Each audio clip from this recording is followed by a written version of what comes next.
It's Monday night, DRL Radio's on the air. Sit back and relax. It's time to talk about all things sim racing. Here are your hosts, Rich, Mr. TV Time Patton, Todd, Too Tall Stat, and Phil, the Racer Lacasse. Okay, boys, let's have some fun. Back again live on a Monday night. Good evening, everybody. Welcome to this week's episode of DRL Live on the DRL Network. Once again, back an awesome Monday evening off a very, very busy week, and I think much to the relief of my co-partners up here in the booth.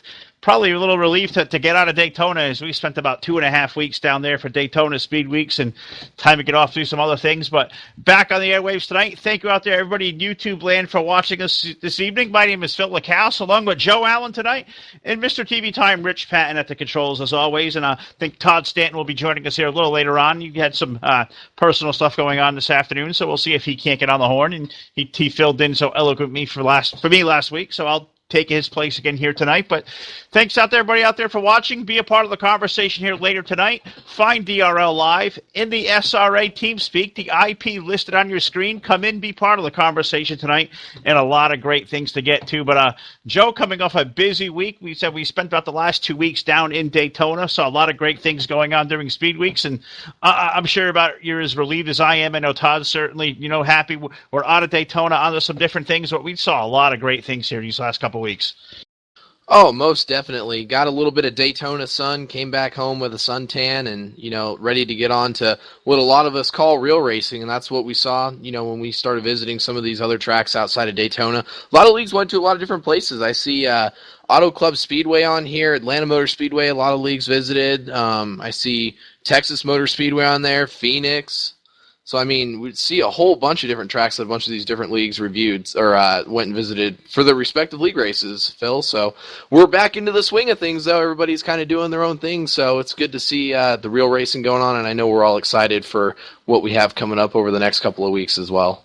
Oh, absolutely right. Can't wait to see. We got so much great stuff coming up on the schedule here in the next couple of weeks. Back on the air live Thursday night with DRTV, we go back to Hobo Racing, and then a full freight of races coming up the next couple of weeks. Next Monday, we're on the air over at the All-Star Racing Group for the first time. See David Chin, Gary Mingus, and all them guys. Our first trip over there to that crew at the All-Star Racing Clan, and great stuff coming on. We got another broadcast at TDR coming up in the next couple of weeks. So a lot of good stuff going on. Head over to the home base, DRLNetwork.com, to check out all we got going on. But, the busiest guy for DRL Network, no doubt, is our buddy, Mr. TV Time, Rich Patton.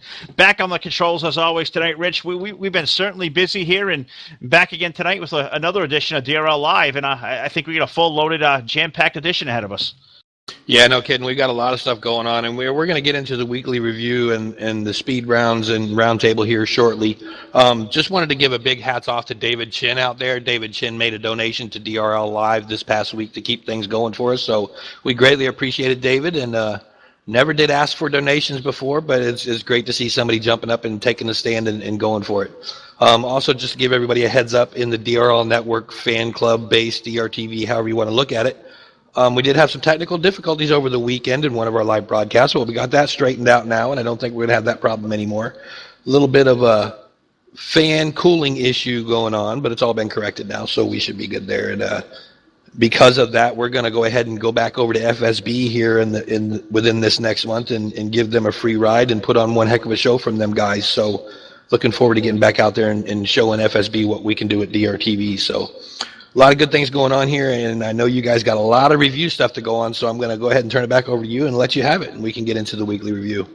All right, let's open up this week's installment of the Weekly Review, sponsored by the DRL Network. DRLNetwork.com is the home, and to be a part of the Weekly Review, send your results to DRL Live at DRLNetwork.com and be part of this week's Weekly Review. Let's dive straight to it, starting off at the Maniac Racing Stable. Great group of guys, Joe Bishop, all the guys over there. Also, Rob Hayden, I believe, with the garage coming back involved, so great to hear that as well. But their Friday Night Super Truck Series ran last week. It was Tim Henney taking down the win. Jacob Lee, Kerry Henderson, Bobby Refuse, and Antonio Irvin rounded out top 5. Wednesday night, the Cars Racing Winter Chill Aero 88 Series took to the Speedway. It was Billy Squire taking down the win. Mike Panicachuco, I don't know how I say that name right. Panichuso, I believe. Larry Gordson, Antonio Irvin, and Bobby Refuse for your top 5.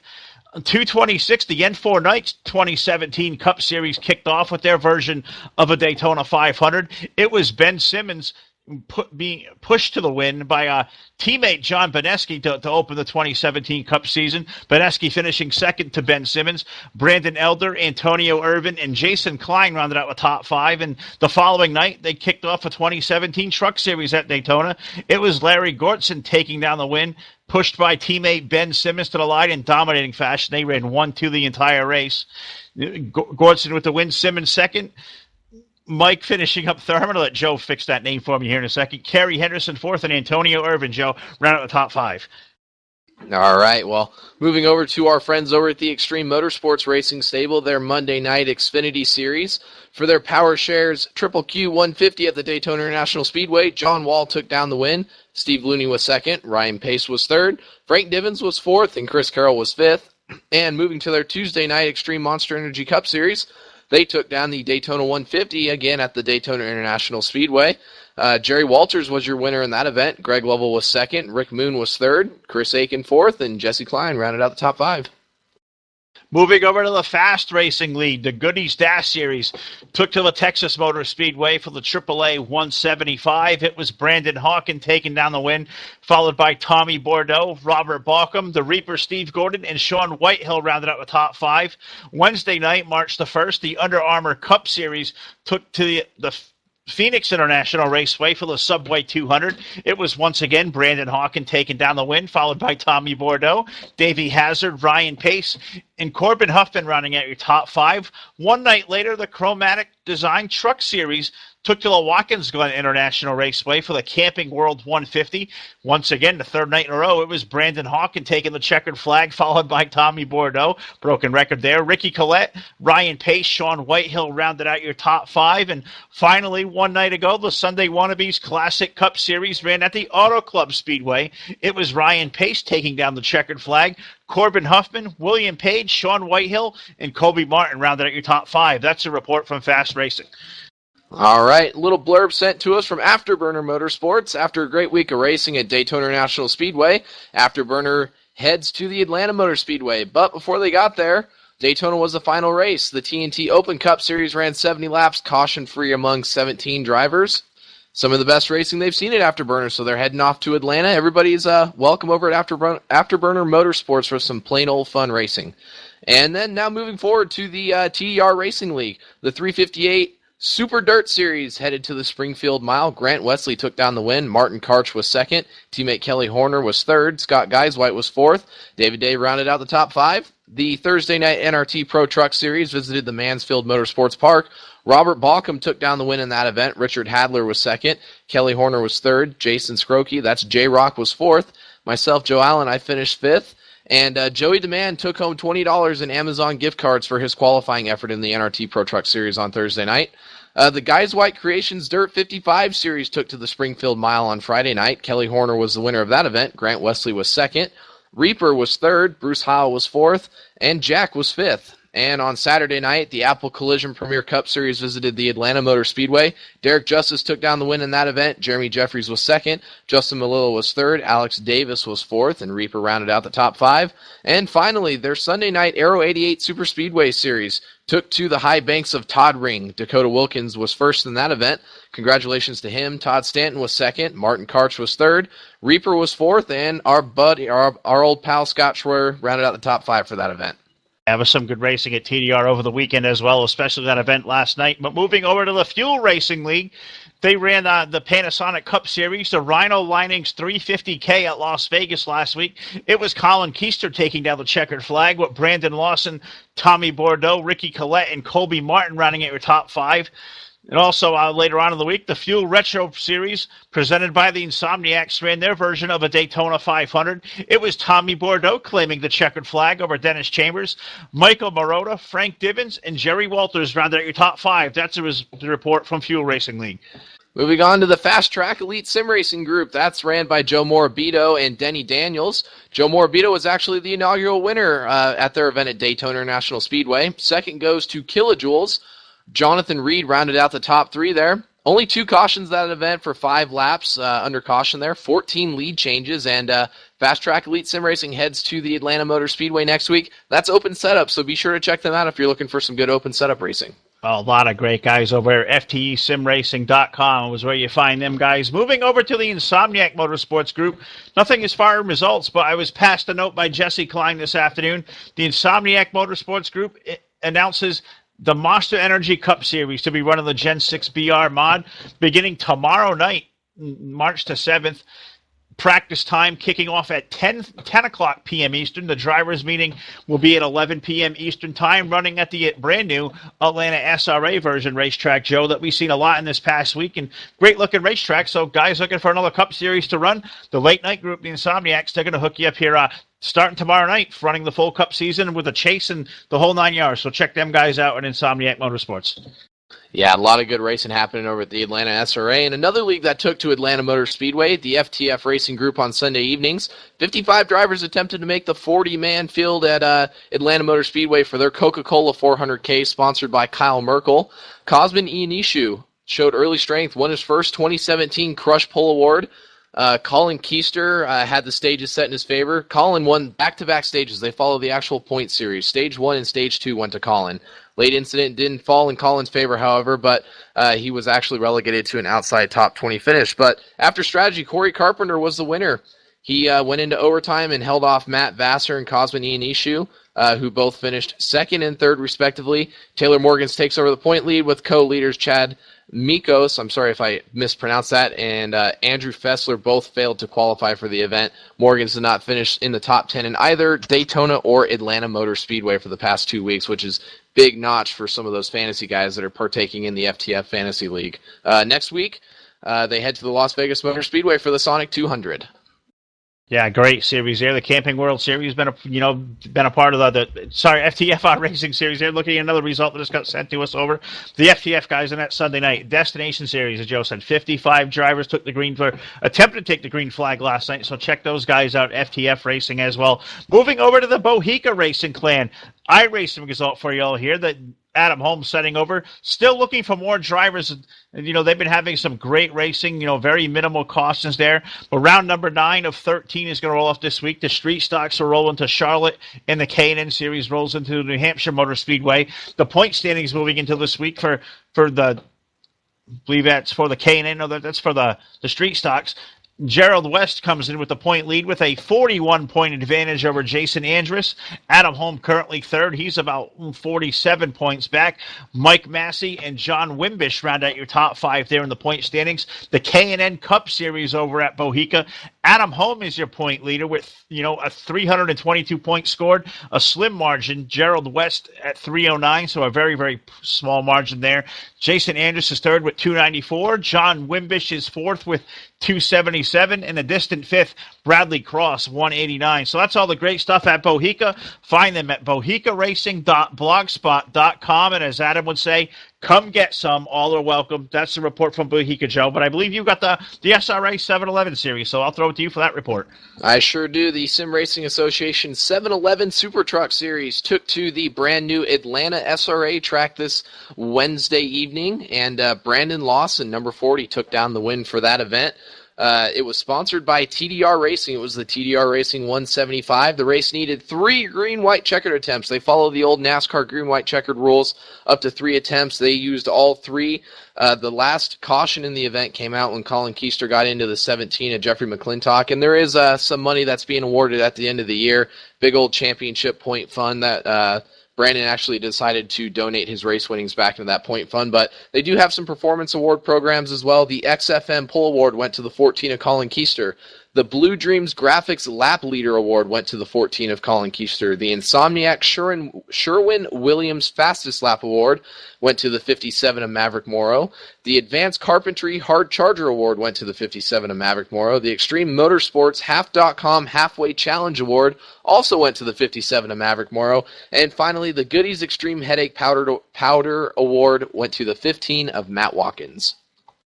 Yeah, great stuff happening there. Wednesday night, 10:30, the SRA 711 Truck Series. We're going to see a lot of that here over the next couple of months on DRTV. So check all that out. But moving on to the end of the weekly review, got a couple two late blurbs here. First one coming in from the NNSCRA Online Weekly Racing League, and it was Shane Sides winning his second race of the season, taking the checkered flag at the Auto Club Speedway in the season finale. Lyndon Wright finished second, followed by Zach Buchanan, Nick Gunther, and Dylan Poteet rounding out the top 5. It was Richard Johnson bringing it home in 6th to capture his first NNS CRA Icebreaker Online Series Championship. So that's a new result. Hope to have more information about them. Sounds like a great online league there. This Wednesday, the NNS CRA Cheez-It Super Speedway Series champion will be determined in a doubleheader. Jessica Shelton heads in with an 11-point lead over a 3-way tie between Cody Lamas, James Shelley, and Michael Norman. So great racing there for those guys. Check them out, NNSCRA. Great to have them a part of the weekly review. And finally, to round out this week, a late edition here from Bobby Farrell representing the Blazing Pedals League. They ran Monday night, last week, Monday night. They had the Taco Bell 200, the first race of the Super Speedway Series on a Monday night. It was Jeffrey McClintock taking the checkered flag, Taylor Morgan second, Toby Robertson third, Derek Justice fourth, and Sean Case was fifth. 2 nights later, Wednesday night, the Camping World Truck Series took to the Atlanta Motor Speedway for the Cobalt Tools 125. It was Colin Keister taking the checkered flag, Jeffrey McClintock second, Tom Richter third, Bobby Farrell fourth, and Austin LaPlante rounded out your top 5. Thursday night, the Cup Series rolled into Atlanta as well. For the Folds of Honor Quick Trip 200 at Atlanta, it was Maverick Morrow taking the win. Tom Richter with a great run finishing up second. Toby Robertson was third. Matt Watkins fourth, and Jay Schaefer was fifth. Stage 1 winner was also Maverick Morrow. Stage winner 2 was also Maverick Morrow, so a clean sweep here.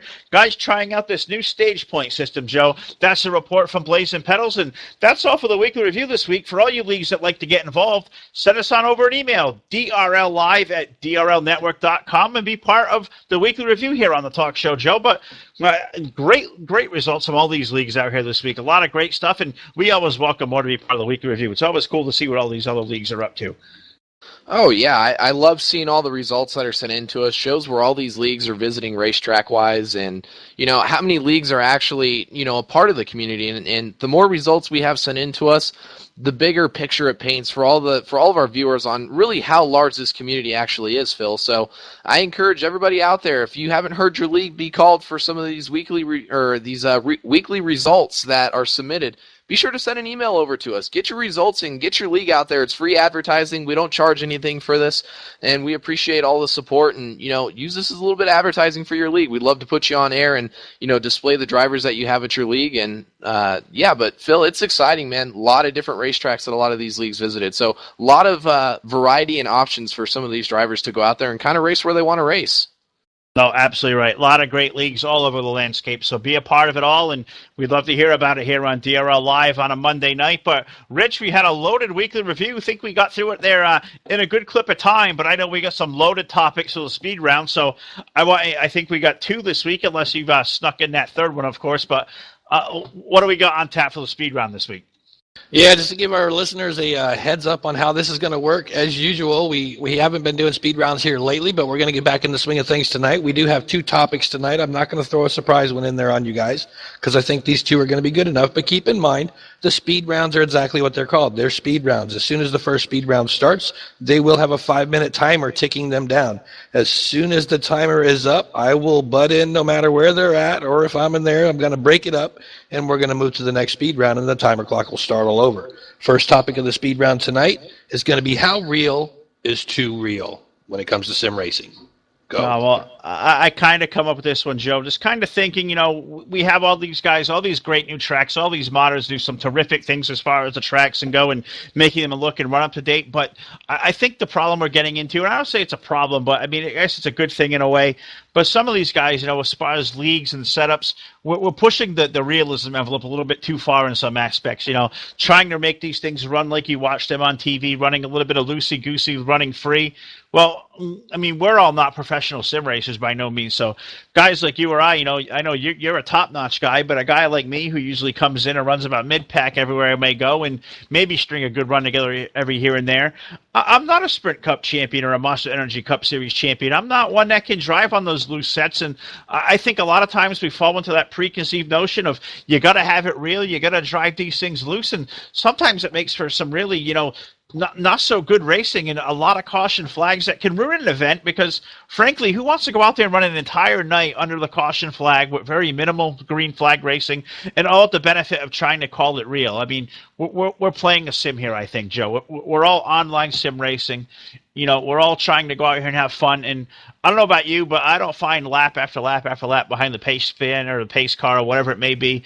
I don't find that fun. I want to be out there green flag racing. And I think it's something we're getting away from here as far as pushing the realism envelope. And I think we need to focus back on the quality of the racing. Absolutely. I agree 100%. We have to remember, while some of us do this as a simulation, trying to get as real as we can with it because, maybe some of us can't afford our own race cars to go out there at our local Saturday night short track and go run, a car out there. A lot of us don't have millions of dollars to afford a real NASCAR. We do this for fun. This is a hobby of all of ours. And how real is too real? How realistic is too realistic? You're right. We see these guys wheeling cars, they're loose and whatnot. And the problem is the notion that a lot of these administrators like to tell drivers when they build a setup is, it's not the setup builders, it's the drivers. You have these tools. You can turn on traction control. You can turn on stability control. And while that may be true, yes, but why should it be the driver's responsibility to have to use these driving aids if they're even available for him to use in some of these leagues? That puts him at a distinct disadvantage from some of these other guys that don't have to use those same driving aids. Put all these guys on a level playing field. A lot of these leagues do fixed setups for that very reason, to put guys on a level playing field. But you have to build these setups if you're going to run these fixed setups. You have to build them to where it's right in the middle of equal, to where it's not too tight, but it's not too loose. It's something manageable for every driver in the field. Obviously, every driver in the field is going to have a different preference. Some like a little bit of a looser setup, some like a tighter setup. You need to have something that's baseline right in the middle, that doesn't swing its way towards either driver on either side of the fence. It has to be equal, and you shouldn't be telling these drivers that they need to use driving aids to be able to run these loose setups. That's not fair to them. Because they can't drive a loose setup doesn't make them any worse than somebody else. But you're right. What we're seeing is a lot more races filled with cautions because these guys would rather, take grip out of these racetracks or put a lot of grip in them but build a loose setup, and it just doesn't provide quality racing. I would rather run a race with a really tight setup with 2 cautions than rather run a loose setup that nobody can drive where you're wrecking every corner and you spend the entire race under caution. No, absolutely right. Rich Patton, I could hear you in my ear just chomping at the bit to get on this topic. So what are your thoughts on this matter? And I know there's so many directions we can go in this, but just pertaining as realism as far as the racing quality and the setups, what are you thinking? No, I think, and I know, we had this discussion on where this could go earlier, and I'm going to try to stay on topic with you. I think we're getting to the point to where a lot of people are forgetting that this is a 2003 game, and it's based off of 2003 physics. And we should be looking at how the cars ran back then, what their speeds were, what kind of track timing they're getting. I mean, everybody wants to go faster and think that faster is better. And I always told myself when I ran my leagues that, it wasn't about speed, it was about stability. If you got a full field of cars, you've got to have something stable out there. It doesn't matter how fast the race is. If you can't race door to door with somebody, it's not racing anymore. It's sitting in a pack and watching everybody fast leave you behind, or vice versa. You get out front and you are a fast guy and you've got nobody to race with anymore, so now you're just on cruise control. To me, that's not racing. I believe in equal setups, something stable, and I don't care about what the top speed is as long as everybody can drive it and produce less cautions. So I'm kind of right there with you, but I just think that people are missing the fact that we're not running on today's physics. We're running on 2003 physics, and you got to keep that in the back of your mind. Could not agree more. Well, I welcome discussion on this topic and our next topic in the speed round. Join us in the Sim Racing Association TeamSpeak. The IP on your screen. Drop into the waiting room here on TeamSpeak. That's how we'll know you want to be part of the conversation. I see the broadcast lounge has a couple of our members in it, but anybody want to come into the conversation, I encourage you to drop down the channel below into the waiting room. That's how we know you want to be part of this conversation and be part of the round table this week. But a great discussion there about realism, Rich, but I believe the next topic, may just be just as controversial and spread just as much debate. So what do we got for this week's next topic? Yeah, we kind of went over a few seconds on that last topic. We're going to kick off into the speed round number 2 tonight. And, of course, the timer will be reset in the top left corner. And the new topic for speed round number 2 tonight is incident points. Joe, I got a lot to say on this one, but I want to welcome you to have the floor on this one first. Let me talk so much. So I'll let you hear your thoughts. I think we share a lot of the same ones. I would love to start this out. I'm not personally a fan of rec points. I think that as a league administrator, I think rec points is redundant. I don't see it plausible. I think it's too much work.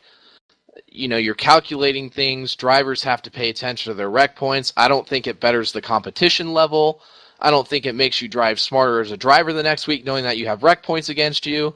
I think the traditional 2-in-park rule is something that's more than appropriate. And I think that if it escalates to anything further, as an administrator, it's your duty then to address that issue as it comes down the line.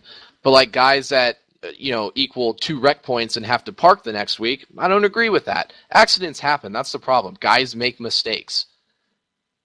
No, the problem with that Sanjo. is when guys make mistakes, you're punishing guys for making mistakes. And I know guys are going to have the argument, oh, well, it's repeated mistakes, blah, blah, blah. Well, yeah, guess what?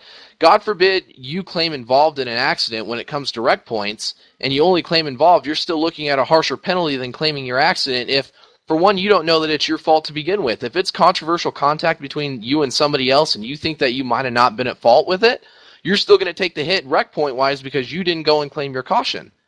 It's one thing if you're just doing the 2-in-park rule, fine. I can live with that. But rec points, now you're looking at parking guys several weeks in a row for something that might be out of their control or maybe a setup that's too loose for them. Now you're affecting guys' championship points by sitting them out completely the next week for some of these leagues that have it built that way. So me personally, I just think it's too much work. I think it's too much work for the admin. I think it's too much pressure on the drivers. You're taking this from making this a game, even though it's a simulated game that we all want to, try to keep as real as possible within boundaries, obviously. I've never agreed with rec points. I won't ever agree with rec points. I'll abide by rec points because there's some leagues that do them that I race at, which is fine. But I just, as an administrator myself in my own home league, I would never go with rec points. Not a fan of it. No, and I'm going to echo the sentiments, but I'm going to come on this from the driver's standpoint. I am not a fan of the incident points whatsoever. I've been around for a long time now. I've been in this community almost 10 years coming up this year, and I think I've seen it all, done it all, been there, and frankly, I've been to a lot of great leagues, and some of them, a lot of them, will have their incident point system, but nothing scares me more, especially, as far as being so busy as far as the broadcasting end and the administration of a racing league. The racing for me is definitely secondary and a part-time thing, so it's something I want to go into and plug in and make a couple of laps in practice and feel like I'm comfortable. And, if I screw up on a given night, I don't feel the need to be docked points because I messed up, and I may be like the top-notch sim racer like the rest of these guys are, but I can't just take the notion of being penalized the next week coming back, per se, well, you caused 2 yellows this week and you got to come back and be at a 1-in-park next week, or anything that disqualifies you. Just some incident on the racetrack. I mean, I think nothing spikes the series into the ground faster than that. I think there's nothing out there that scares drivers away from leagues and series out there faster than incident points. So certainly not a fan of them whatsoever. I don't believe they have any point in our sim. I know the rec point stuff was all the way back into the inception of the NASCAR Racing John 3 game, and I know iRacing is very prevalent, but not so much a fan of the incident point system. How do you feel about that topic, Rich? Well, I think I'm going to play the devil's advocate on this one. I know I'm running out of time here. I got just over a minute left. I know that iRacing has, obviously their damage points and their licensing and all that stuff. And I'm a firm believer in, if you're running a league, I believe in the you cause 3 cautions, it's park it or whatever. The only way I think that it's going to be fair in an NR 2003 league would take a lot of work, as Joe mentioned, by the admins, because I think it's a good idea. I just think it has to be managed properly. And I think that if you are going to give a driver points for causing a wreck or whatever, you need to make sure that you're reviewing every single thing in there, and you call it as an unbiased reviewer and apply the points there, but also have the video of the proof to show why they got the points or what have you. And I think if that's done and it's monitored and managed properly, it could be a good tool. The problem I see is that, people just aren't honest, and they're not going to be unbiased, and people aren't going to man up to their mistakes, and that's when problems arise. But if your rules are plain and simple, out in the open, very transparent, and you follow them to the letter, I don't think you could go wrong if it's managed correctly. No, absolutely right. So I think we got two fantastic topics as far as the speed round this week. We open this discussion now to all our friends out there in TeamSpeak that may want to come in and be part of the conversation, or anybody out there watching on YouTube here tonight. Join us in the Sim Racing Association TeamSpeak. Everybody welcome, as always, to come hang out with DRTV and DRL Network inside of the SRA. All these leagues that make up the Sim Racing Association, all very transparent, all open doors and open all sim racers to come in and maybe find a pickup race here or there, or just to come in and hang out with us. So come in and be part of the conversation, but a very, very loaded speed round this week with two fantastic topics. But Rich, believe it's time for us to move into the roundtable section of the show, and hoping we can bring some more conversation to this. I know the three of us get the spout off at the hip about a lot of this, but we welcome all our fans and viewers to come in and be a part.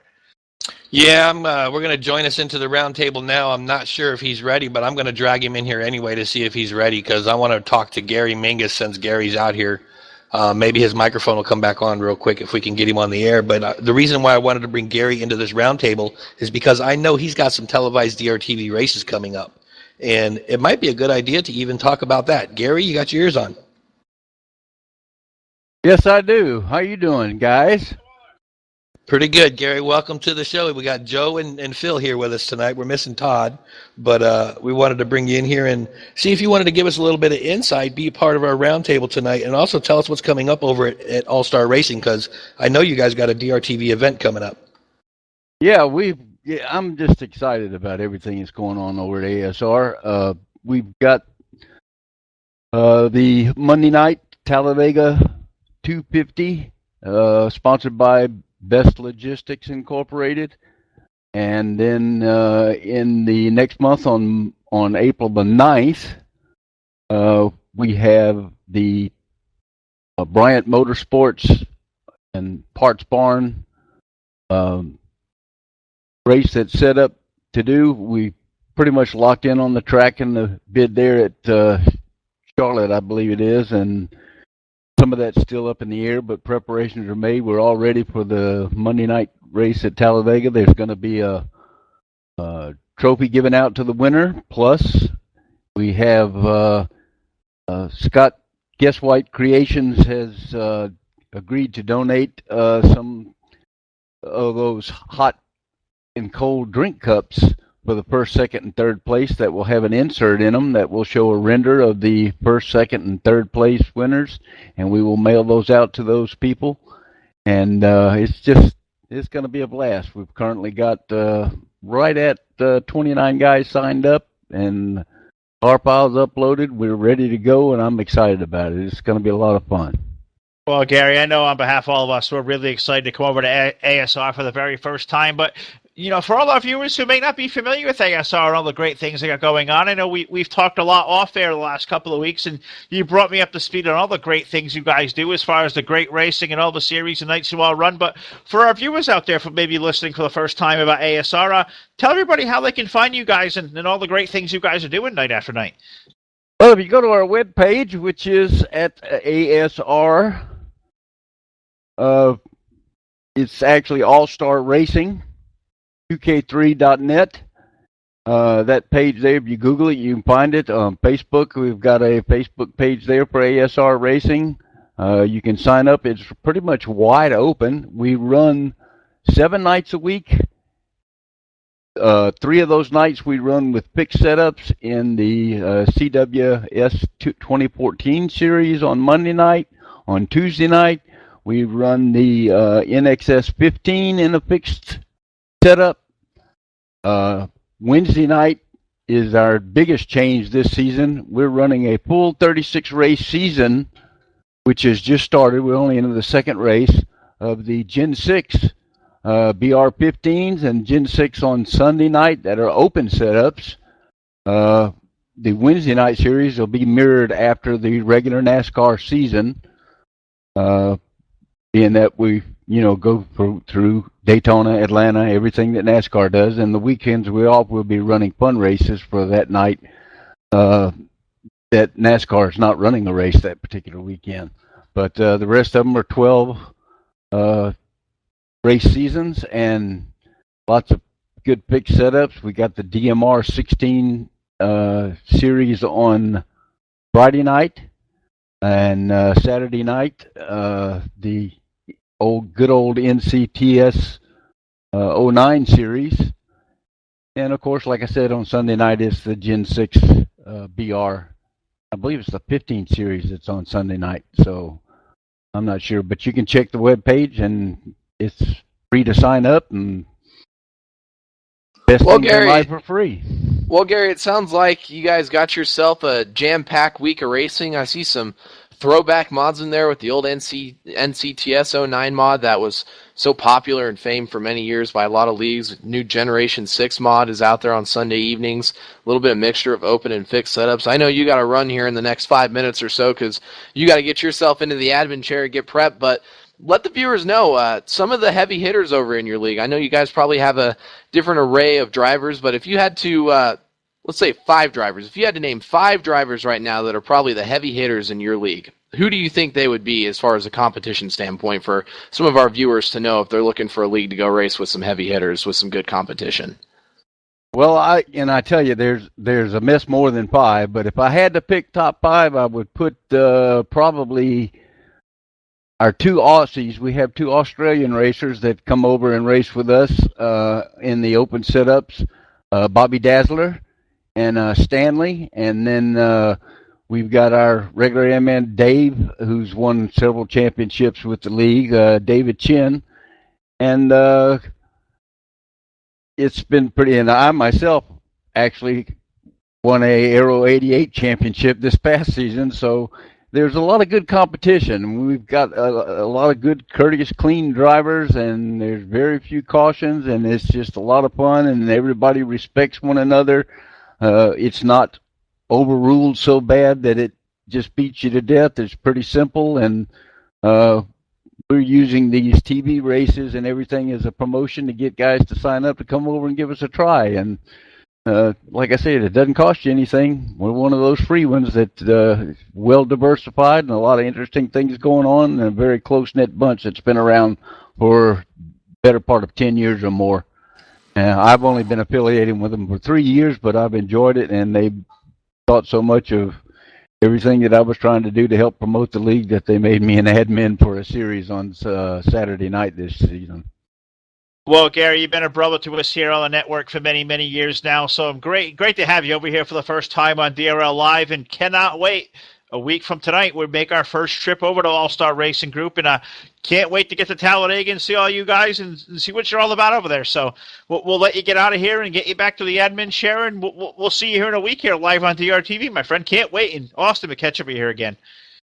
All right, thank you very much. You guys at DRTV, y'all just do an outstanding job. And then when I mentioned it to our admins that they wanted to do a TV race, who to go to, there was no question that after they looked across the board to see who the guys that were going to get that were going to promote this league the best, y'all do a professional job. It's outstanding, and it's better than watching anything on TV.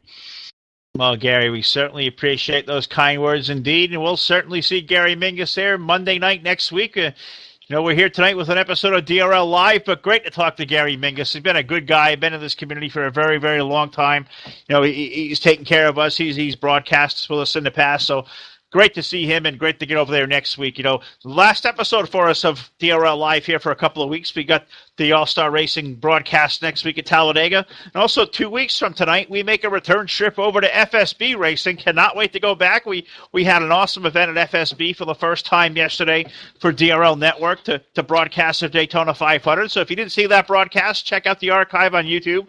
Was a great race indeed. It was a long race, 500 miles, but 3-hour broadcast, and we certainly had speed bumps along the way, but overall a pretty good show and a good race. So check that out. But I said 3 cautions in 500 miles, which is reminding me of that was a fantastic race. They ran 350 miles caution free to begin that race. So check out that broadcast, that race. It was absolutely phenomenal, and can't wait to go back to FSB Racing here in 2 weeks, guys. But it's been a great show. I know we've been on the air 40 minutes, and we've blown through all our material this week. So, Joe, Rich, I don't know if you got anything else to add here, Rich. You got anything for, say, maybe a don't drink the Kool-Aid this week or a quick insight before we get the hot takes?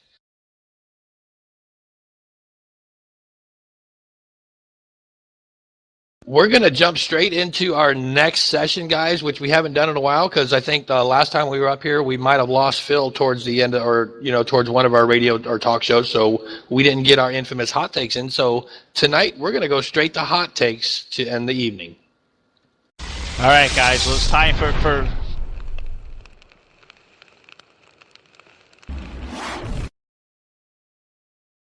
All right, as I step all over the video there, Rich didn't give me the warning. That was in my ear. But it's time for this week's edition of Hot Takes. So if y'all can just bear with me here for just a couple. I'm out of practice, missed last week, and I'm all off sorts. Trying to get the open disclaimer here. I read this disclaimer every week before our DRL Hot Takes. The thoughts and opinions expressed in DRL Hot Takes are solely that of its owner and not those of DRL Network, its partners, clients, or its affiliates. The intent of DRL Hot Takes is for us to give our honest opinions in a completely open, unfiltered format to create conversation and topics for further discussions and debates. So without further ado, this week's edition of Hot Takes, I didn't have much of one as far as, something good to say this week, and I know we just talked to Rich, but Joe, I'm going to let you close the show this week with your hot take. I have kind of a thought for subject that I'm sure will be addressed on the next episode of the show, because I know there's going to be people that are going to have their opinions on it. The question I pose right now to all of our viewers and Rich and Phil is the idea of the different views you can run in NR 2003. Does one view have an advantage over another? Does running open views as opposed to a fixed view in the cockpit have an advantage per se? Somebody using far chase over somebody using roof cam, somebody using roof cam as opposed to somebody running in the cockpit. Does one person using one view have a distinct advantage over another person using a different view? Well, that sounds like an open-ended question there. That's quite the little hot take, but I'm not so sure there's an advantage there. I know I run out of the near chase view. I know, Joe, you run out of the far chase view of getting to watch you there broadcasting on Twitch in the last couple of weeks. And I see, a lot of our teammates that run on the roof cam. So there's so many different ways out there. But as far as an advantage, I'm not sure as far as advantage. I think it's just a preference to each their own. And I think, Rich, you probably agree with me on that one. I think I agree with you, but I'm also one that runs from behind the car. I don't run inside the car. I don't run on the roof. And the reason why I do that when I do that is because I'm the type of person that when I'm driving in a real car, I'm constantly checking my mirrors. I always have to know everything around me. And I just don't have that in the game, whether I'm on the roof cam or the hood cam or the cockpit cam. So by me backing up off the car and being in the rear chase view, it allows me to see the side of my car and the back bumper and all that stuff. So I can see exactly how close I am to other cars. So I don't know that it is an advantage. Maybe it is an advantage over somebody that doesn't get to see your rear quarter panels and you don't know somebody's there that close. It probably is an advantage over the hardcore drivers that drive in cockpit only, because I know there's a lot of blind spots in there. And I'm always wanting to be a clean racer and stay away from everybody on the track and not cause my own issues, but yet still be competitive. And that allows me to get close and allows me to respond quicker before we make contact. So, I think to each their own. I think it's more of a comfort thing. But again, I'm a driver that likes to know everything going on around my car at all times. So therefore, I won't run in the cockpit just because of that. Well, that's certainly interesting discussion there, and a great job to Joe with a hot take to bring some discussion to our next episode of DRL Live, which I guess unofficially we'll call 3 weeks from tonight, as we have broadcasts here the next 2 Mondays. But if I could finish off the show with just a brief hot take of my own, I just want to say a special thank you to all the guys over at FSB Racing, Sam Young, Ryan Johnson, Isaac Johnson for having us there yesterday, and all the group over there, all the admins and staff at FSB were so welcoming to us yesterday, so appreciative of what we do for them, and I can't wait to go back in 2 weeks. So on behalf of all of us on the network, thanks to FSB. And for all you guys out there watching on YouTube this week, we appreciate all the support. Be a part of the weekly review next week. Get your results into DRL Live at DRLNetwork.com. You can save those up as we're off there for a couple of weeks, but we welcome all that to be in for our next weekly review, what will no doubt certainly be lengthy. And we look forward to getting back on the airwaves. Next up for DRTV is Thursday night. We return to Hobo Racing, the Whalen Modifies, the Thompson Motorsports Park. Cannot wait to get a little quick drive, 10 minutes around the corner. We were in Rich's home base in Daytona. We get to come back in my neck of the woods here this week and see some short track racing. Airtime, I believe, 9 p.m. on Thursday night. Check out all the outlets for us, DRLNetwork.com, and find us on the DRTV page on Facebook. So until next time, on behalf of my partner, Joe Allen, Mr. TV Time, Rich Patton, as always, in the control booth, my name is Phil Lacasse. I'd like to thank you guys out there for watching this installment of DRL Live with the DRL Network, the best in sim racing TV. Good night, everybody.